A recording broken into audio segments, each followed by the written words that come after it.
MCA के सबसे popular entrance examination NIMCET को अगर आप 2024 में टारगेट कर रहे हैं, एनआईटीज और इंडिया के टॉप एमसीए कॉलेजेस में 2024 में आप अगर एडमिशन चाहते हैं, तो निमसेट जैसे इस पॉपुलर एग्जामिनेशन के लिए प्रिपरेशन कैसे की जाए, कौन सी वो बेस्ट बुक्स होंगी जो निमसेट के लिए आपको रेफर करनी चाहिए, और निमसेट जैसे इस एग्जाम को क्रैक करने के लिए बेस्ट टिप्स क्या रहेंगी।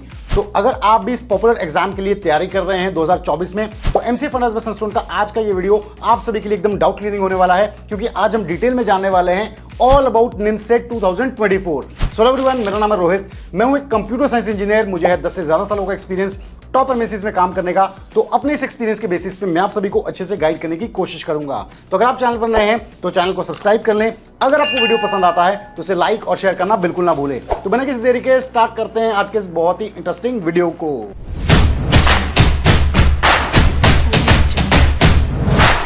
तो स्टूडेंट्स, इससे पहले कि हम ये जानें कि निमसेट जैसे इस एंट्रेंस एग्जामिनेशन को क्रैक करने की आपकी बेस्ट स्ट्रेटेजी क्या रहनी चाहिए, उससे पहले ये जानना जरूरी है कि निमसेट एग्जाम आखिर क्या है। तो यहां पर मैं आपको बताना चाहूंगा, निमसेट यानी कि एनआईटीज एमसीए एंट्रेंस टेस्ट। जैसा कि इसका नाम ही बताता है, ये एक एमसीए का पॉपुलर एंट्रेंस एग्जामिनेशन है, जिसके बेसिस पे आप इंडिया के टॉप कैंपसेस जैसे कि एनआईटीज यानी कि नेशनल इंस्टीट्यूट ऑफ टेक्नोलॉजीज में एडमिशन पा सकते हैं एमसीए जैसे कोर्स में। अब यहां पे एक और बात मैं आपको बताना चाहूंगा, सिर्फ एनआईटीज में ही इसके बेसिस पे एडमिशन नहीं होता है, बहुत से टॉप प्राइवेट कॉलेजेस भी हैं जो इसके स्कोर को कंसीडर करते हैं एमसीए जैसे कोर्स में एडमिशन के लिए।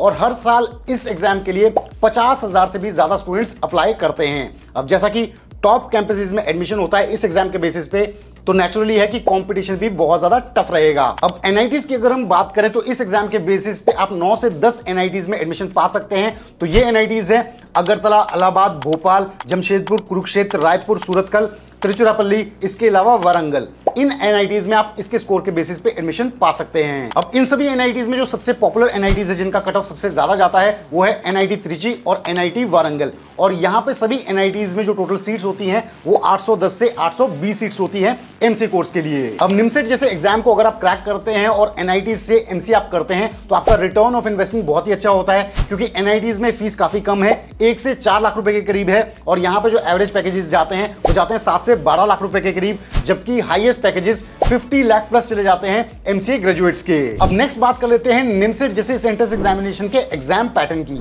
तो यहाँ पे मैं आपको बताना चाहूंगा, निमसेट का ये जो एग्जाम है ये डिवाइडेड होता है 4 सेक्शंस में, और टोटल यहाँ पे आपसे 120 क्वेश्चंस पूछे जाते हैं और टोटल मार्क्स होते हैं 1000 मार्क्स।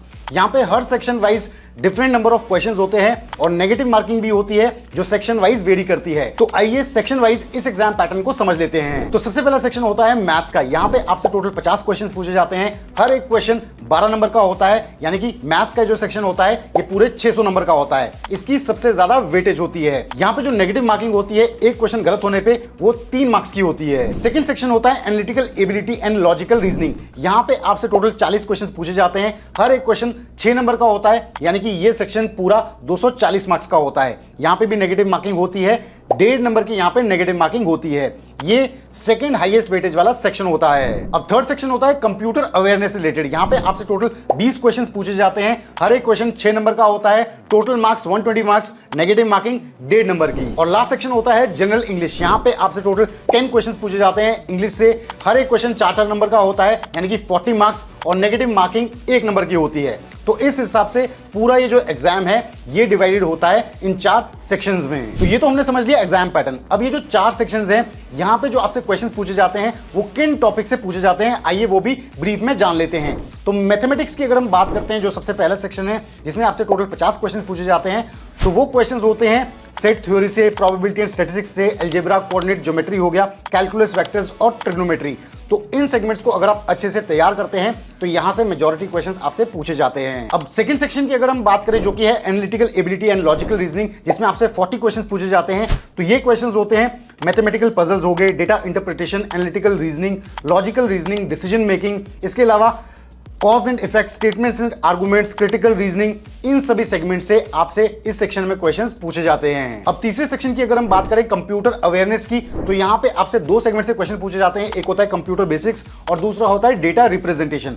कंप्यूटर बेसिक्स में आते हैं organisation of computer, central processing unit, structure of instructions in CPU, input output devices, computer memory, backup devices. तो यहां से आपसे क्वेश्चंस पूछे जाएंगे। इसके अलावा डेटा रिप्रेजेंटेशन में जो टॉपिक्स आते हैं वो आते हैं जैसे कि representation of characters, integers and fractions, binary and hexadecimal representations, binary arithmetic हो गया, addition, subtraction, multiplication, division, simple arithmetic and two's complement arithmetic, floating point representation of numbers, Boolean algebra, truth tables, Venn diagrams.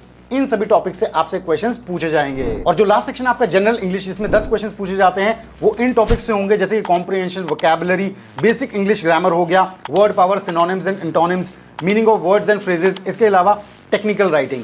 तो इन segments को आप तैयार कर सकते हैं general English के लिए। अब नेक्स्ट बात करते हैं कि निमसेट जैसे इस एंट्रेंस एग्जामिनेशन के लिए कौन सी बेस्ट बुक्स आपको प्रिपरेशन के लिए रेफर करनी चाहिए। तो यहां पे मैं आपको बताना चाहूंगा कि मैथ्स की अगर हम बात करते हैं तो 11th और 12th की एनसीईआरटी बुक्स आपको रेफर करनी चाहिए। और कई लोग जेईई की जो बुक्स हैं उनको भी कहते हैं, लेकिन जो स्पेशल बुक्स मैं आपको रिकमेंड करूंगा उन्हें आप नोट कर सकते हैं।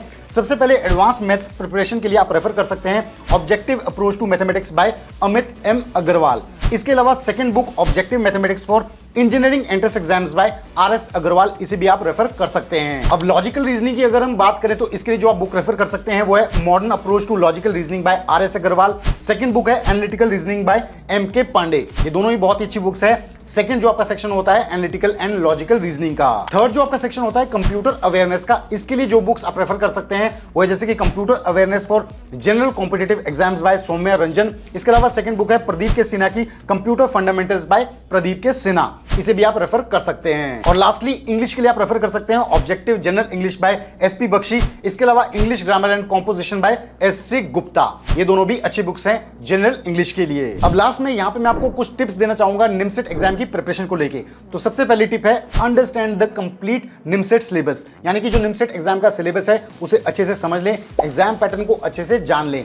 फिर इस सिलेबस के अकॉर्डिंग अपने स्ट्रॉन्ग और वीक पॉइंट्स को नोटिस करें, स्ट्रॉन्ग चीजों को और स्ट्रॉन्ग करें और वीक पॉइंट्स जो हैं आपके उनको इंप्रूव करने की कोशिश करें, यानी कि वीक टॉपिक्स जो आपके हैं उन्हें थोड़ा सा और इंप्रूव करें ताकि आप इस एग्जाम में अच्छे से परफॉर्म कर पाएं। सेकंड टिप है previous year question papers. NIMCET exam के जो पुराने क्वेश्चन पेपर्स हैं उन्हें ज्यादा से ज्यादा प्रैक्टिस करें, क्योंकि इससे आपको समझ में आएगा कि पहले कैसे क्वेश्चंस आते हैं इस एग्जाम में और इससे आपकी एग्जाम की टाइमिंग्स भी इंप्रूव होगी। थर्ड टिप है मॉक टेस्ट। मॉक टेस्ट को ज्यादा से ज्यादा परफॉर्म करें, इससे आपकी स्पीड और एक्यूरेसी बढ़ेगी और एग्जाम के टाइम पे आप अच्छे से परफॉर्म कर पाएंगे। फोर्थ टिप है कोचिंग एंड स्टडी शेड्यूल। यहां पे मैं आपको बताना चाहूंगा अगर आप नॉन सीएस बैकग्राउंड से हैं तो आप कंप्यूटर से रिलेटेड कोचिंग भी हल्की फुल्की लगा सकते हैं और अपना एक प्रॉपर शेड्यूल बनाएं कि आपको किस हिसाब से किस टाइमिंग से निमसेट एग्जाम के लिए तैयारी करनी है, अपना प्रॉपर शेड्यूल फॉलो करें। और लास्टली है कंसिस्टेंसी एंड टाइम मैनेजमेंट, यानी कि आपको लगातार अपनी पढ़ाई को अच्छे से करते रहना है और टाइम को मैनेज करना है अपनी पढ़ाई और अदर एक्टिविटीज के साथ, क्योंकि तभी आप हेल्दी माइंड से